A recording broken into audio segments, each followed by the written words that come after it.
Hi, my name is Julia Leask. I'm a fellow of the Chartered Institute of Management Accountants. I have had my own business working with SMEs for 10 years after a career at 18 years working in blue chips. Lately, I've helped clients access government loans, create business recovery plans, set up payment plans with customers, carried out coaching sessions via Zoom, and I've updated quarterly management accounts, which included cash flow forecasts. Thank you for taking the time to watch this important webinar. I know that these are challenging times, so using this time to watch this is very important. My thought for today by Charles Darwin is, it's not the strongest of the species that survives, nor the most intelligent, but the one most adaptable to change. Before I start, I just want to throw in my usual disclaimer that the information in this educational webinar is general in nature and no substitute for tailored advice specific to your particular situation. First, I want to put some context around what we mean by new business as usual. Before COVID-19 and lockdown, we had the old business as usual. Then the crisis unfolded, and most countries and many businesses went into lockdown and entered business unusual. Many businesses went into complete hibernation. This was the business continuity phase. Then there was an easing of some lockdown restrictions and we entered the business recovery phase. At this point, business unusual continues as many people are still restricted in their movements. It is a time for reinventing how we operate our businesses. As restrictions continue to ease, we are not yet out of business unusual. Customers are still not wanting to travel. They may be reluctant to spend money and may have suffered severely through the lockdown. At some point in the future, maybe 6 to 12 months, we will enter the new business as usual. So we need to plan for it now. In the words of Charles Darwin, we need to be the most adaptable to change so that we can survive. We all have unique lessons from lockdown, with many businesses innovating, re-engineering, adapting, and widening their lanes to find viability in strange times. I've adapted my by running webinars for clients and delivering meetings online. I've also re-engineered the way I operate to cope with remote working. I've widened my lane by adding new services such as helping clients with business recovery planning, which is like business planning on steroids, to help SMEs recover from the COVID crisis and establish a new business as usual, whatever that may be. Some examples that have happened, which I've sort of spotted, are gin distillers have switched production to hand sanitizers. These businesses have thrived in a different market. Zoom has specifically thrived in its own arena as demand hugely increased with everyone working from home, and just as importantly, keeping in touch with friends and family. Getting exercise has never been as important, so cycle manufacturers and sellers saw a big demand with lots of us getting on our bikes. Restaurants and food shops stayed open by offering delivery services. Accountants like myself became trusted as sources of information when changes were happening on a daily basis. Some services were heavily discounted as we were all empathizing with the situation, but realized that we are running a business too. Some businesses were suffering, but certain groupings were thriving, so it was only right to charge for services in this situation. As well as learning that we need to adapt, innovate, re-engineer and widen our lanes, we've also had some other interesting lessons. We are all a lot more agile than we were this time last year. The enforced restrictions have forced us to view things from a different perspective. The work-life balance has been easier for some than others. I have an office at home, so it has been a lot easier for me than it has been for other people where they just physically can't do their job at home.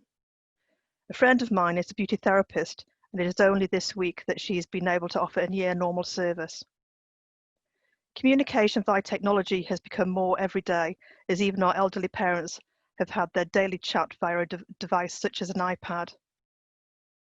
A lot of you will have taken advantage of deferring your VAT and applying for loans or grants.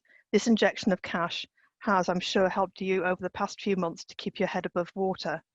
Now is the time to re-engineer with customers and suppliers and mutually agree how you're going to help the economy by carrying on spending and collecting the monies for work you've done. So we know we need to change and adapt, but is this enough? Think about the things that you've changed as a result of lockdown. Were some of these changes things you've considered previously but never quite got round to? Or did you make some changes and perhaps then reverted to old ways of doing things? Change is not easy, I know, but it is essential in the current environment.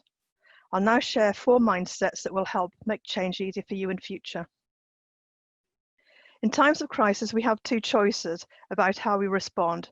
We can act below the line or above the line. Below the line, actions would go something like this. Blame someone else for bringing a virus into our country. Make excuses why there is nothing that we can do about it, or go into a denial that there's even an issue, and in so doing, putting ourselves, our team, and our business in great risk. Or we could act above the line, take ownership that we can and we must do something to protect ourselves and our business, even if that means closing the business. Recognize that we are accountable to our team and our customers at this time, and take responsibility for protecting ourselves, our team, our customers, and our business. The fundamental mindset here is that we have a choice and we must not be a victim. Now, we know we need to change. The 5 A's of change help us identify the steps we need to take to make those changes. Remember, change is not easy. It's okay to feel apprehensive.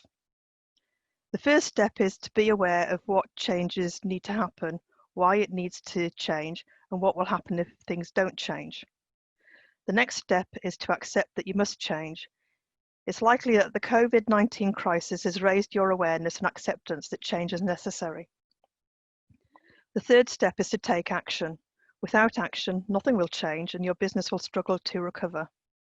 Documenting what you're going to do in a recovery plan is the first step towards taking action. The fourth step is accountability. Having someone independent holding you to account will ensure you take the required action to change. And finally, it's important to reinforce change by acknowledging and celebrating success, no matter how great or small that success is. The Atomic Habits mindset is based on the book by James Clear, which is well worth reading. In summary, outcome-based habits are less likely to be successful as we're not recognizing the need to change our identity. The habits will either not stick as we revert to our old identity, or we'll give up those habits once we reach the outcome. Instead of focusing on the outcome, if we focus on who we need to be, our identity or our business's identity, and how this needs to change, we form habits consistent with that identity. The outcomes will flow more naturally as we simply live into our identity. When making a decision between 2 options, imagine there are 2 rubber bands around you, one holding you and one pulling you.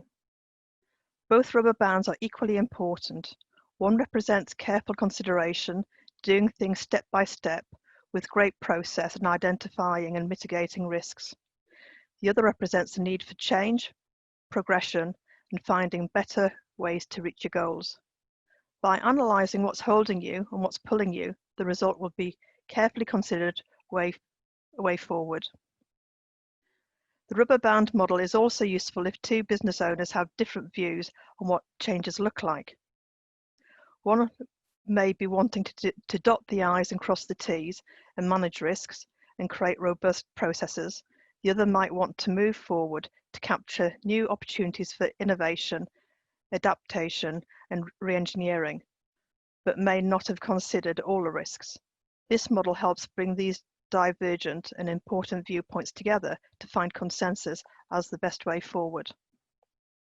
So now that we know what adaptation is, innovation, re-engineering, reinvention, or widening our lane, and we have 4 powerful mindsets to help us with change: Orbed, the 5 A's of change, Atomic Habits, and the rubber band model. What are the fundamentals we need in place to adapt our business? Take a team approach. It's highly likely that your team will have many ideas as to how to make improvements, so make sure you involve them. Make a plan.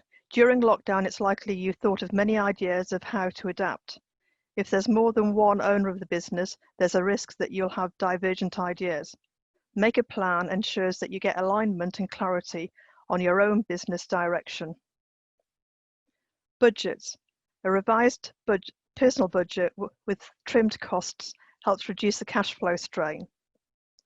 A revised business budget will give you more certainty and control, for example, by establishing your minimum viable sales number to survive through this crisis. Risk analysis. A risk analysis is best practice for all businesses, but even more important now. An inability to pay debts as they fall due or having poor reporting systems are examples of risks your business may be facing. A risk analysis helps you identify strategies to mitigate those risks. Do pre-work. Before you start a planning session, ensure you do pre-work so that your meeting is not one of discovery. In other words, you don't waste time catching up on information in the meeting that could have been done in the pre-work. I'll talk more about pre-work shortly as it relates to the business recovery plan. Independent accountability ensures you get things done. We are all super busy, and at times the important things that aren't urgent, like planning, just don't get done. Independent accountability also gives you the ability to combine your expertise with someone else's so that you come up with a much stronger, thoughtful way forward. The most important aspect of planning is to understand the difference between governance and management. Governance is often referred to as working on the business, whereas management is working in the business. The governance role is accountable to the shareholders of the company. The directors must see the vision and determine the strategies to get there. The management role is accountable to the board of directors to implement those strategies and achieve the vision. Your business recovery plan is a combination of working on your business and in your business, as you need to get right down into the operational areas of business to find savings, efficiencies, adaptations, and improvements. In any business, the owner or leader is often found to be controlling more than one aspect of the operation. This could be business development, production, and finance, for example. This leads to confusion and stress as priorities are not very clear-cut. It is important to identify what only you can do and what can be delegated or outsourced. You do not abdicate the responsibility that work needs to be done, but often by finding others who are better suited and/or experienced than yourself, the tasks are completed more quickly and efficiently. Your plan now needs to identify the current risks, opportunities for improvement, new goals and actions you need to take for each of the 10 departments, as highlighted on this slide. For example, you may have discovered that customers are slower to pay you now. The risk here is that you may not be able to pay your debts as they fall due. So your finance department goal might be to reduce the debtor days. For example, by reducing them by 10 days, you could actually free up £15,000 worth of cash. I'm sure this would actually help to pay your salaries each month. The actions you need to take might include a review of your term of trade, better reporting of your debtors, and the contracting of an external credit controller. This is the level of detail you need to get down to for each of the 10 departments. Unlike a business plan, which is more strategic and high level, in times of crisis, you need to be looking at all aspects of your business. So while you'll be working on your business when completing your plan, you need to get right down into the gunnels to find opportunities for savings or improvements. In other words, leave no stone unturned. Here's an example of what we mean by leaving no stone unturned in relation to pre-work for your business recovery plan. The following is a small example of options that are open to you. The 10 hats theory highlights that there are different things that can be done to prioritize in your department when you are concentrating on each one at a time. For example, when you are looking at marketing, you need to understand your prospects' pain points so that they are able to attract them with messaging through the right media. When you are looking at developing a new service, it is vitally important to think about what gaps there are in the market and what your clients want rather than what you think they need. Supply chains are important, so having good relations with suppliers and mutually agreeing payment plans is key.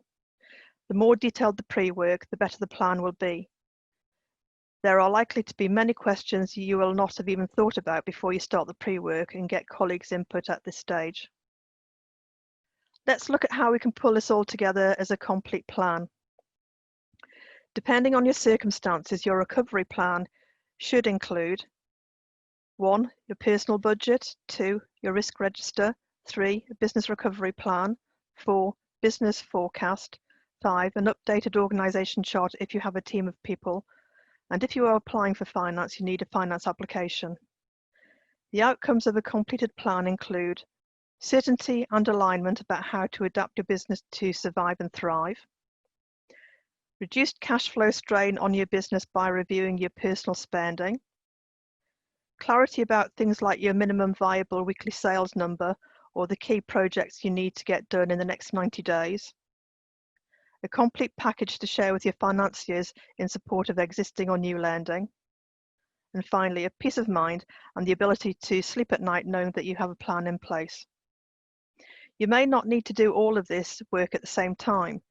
For example, you may have sufficient cash flow now, so you don't need to apply for finance. Likewise, if you don't have a team, you may not need an organizational chart. What is important is that you establish what is right for you, what combination of these you need, and who will do them. So now it's time for you to consider your next steps. Here's a useful model to follow to ensure you get the results you want and need. The results mindset. Decisions. You'll have literally hundreds of ideas in your head about what options you have in all aspects of your business. By documenting these ideas in a plan, you're making positive decisions about what you will do and won't do. Remember that what you can say yes to is defined by what you say no to. Sometimes the plan is more about getting a clear focus on a few things you need to do that will make the most impact. So your decision right now could simply be to commit to making a plan. Actions. The plan will include the actions you need to take to adapt to your new business. Detailed step-by-step actions that minimize risk and maximize opportunities. Likewise, the action you commit to right now could be to do your business recovery plan yourself and have someone like me to review it, or have me involved throughout the process. Accountability. In order to get results, it's usually not enough to make decisions and agree on actions. If you're anything like me, you need someone to hold you to account to complete those actions. Think back to school days. If you didn't have your teacher holding you to account for doing your homework, would you have done it? Or think about your personal trainer. If you don't commit to the sessions with your trainer, would you go as often? I'm here to help you make sure that not only do you complete your plan, but that you get the results you want. My aim is to help you take what you've learned today and implement some positive changes in your business. Doing nothing is not an option. Doing what you've always done is unlikely to give you the same results as you've had in the past. Remember to focus on what you can do as opposed to worrying about what is out of your control. Remember the all-bed model I shared with you earlier. Stay above the line. My recommended strategy is to complete a business recovery plan. I've been receiving great feedback about how effective this process is. So if you haven't done one yet, now's the time to do this, as it will form a great foundation from which to build your cash flow improvement strategy. It will also help with loan applications. If you are going to need to obtain business funding, I believe it's vital that you prepare a cash flow forecast. The loans need to be repaid, so your business needs to generate enough profit to then convert into cash to make the repayments. Possible options that you could take are highlighted here on this slide. The first one, you could meet with me online so we can do the planning together, either in one session of up to 4 hours or two 2-hour sessions. I'll send you an in-depth pre-work to complete so you have time to consider the impact of COVID-19 that has had on each of your departments. We'll use your completed pre-work to guide us through the plan and set goals for each department. This ensures you have a detailed and well thought out plan to give your business the best chance of recovery. This could also be carried out with or without a cash flow forecast and finance application. The third option is a complementary business recovery review. I'll send you a business recovery action list to complete. This is a condensed version of the plan. This option suits those of you who may have a small business that doesn't require a comprehensive business recovery plan. Once you've completed the action plan, we'll schedule a 15-minute call to review your plan and the next steps. The risk with this approach is that with everything else going on right now, you may not get around to doing the work. If you're unsure at the best of times to what to do the way forward or how you want to tackle this situation, why don't you talk to me and we can work out together what the complementary meeting would be for you and your goals, your problems and your challenges. We can then agree the best way forward and how I can support you. I know that the benefits that you'll get from this service far outweigh the investment that you would have to spend. Most importantly, it's about helping you as quickly as possible and ensuring we are working with you to build a stronger, more resilient business. So Will Rogers made the comment, even if you're on the right track, you'll get run over if you just sit there. So make a simple plan today, commit to at least 3 actions, and you will get the results that you want. Write your actions down and actually monitor them, and I'm sure that you'll actually see the results even by the end of this year. And remember, if you need support, I'm here for you. Thank you for watching this bite size. I hope you found it useful, and please do contact me on anything that I've mentioned because I'd love to hear from you and help you in your business succeed. If you'd like to take things further, there are actually some management accounting courses being held. So please sign up for these, as I'd love to see you either online or in person. Thank you.